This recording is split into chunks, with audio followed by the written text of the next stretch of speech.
บทที่เก้าสระเอะสระเออ มีตัวสะกด ฝึกฟ้องเสียงลอเอิกเลิกซอเอิดเสิดสอเอิบเสิบทอเอิงเทิงคอเอิงเคิงไม่เอกเคิงงอเอินเงิน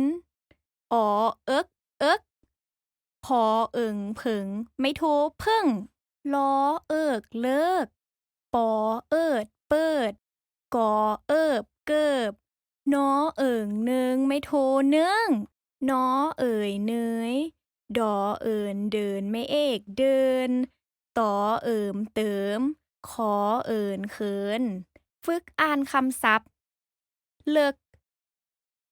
เสื้อเชิดเงินเคิงเอิกเพิ่งเลิกเวียกเปิดเกิบเนื่องเนยเติม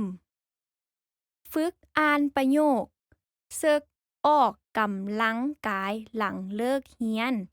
วันเกิดเสิร์ชใส่เสื้อเสิร์ชสุดเลิศเจิมเติบใหญ่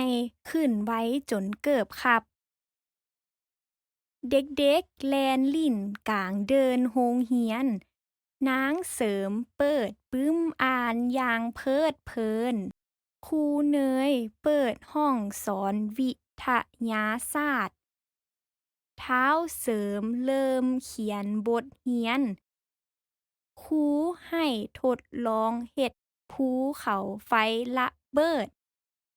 ครูตบมือสมเสยนักเรียนเฮ็ดได้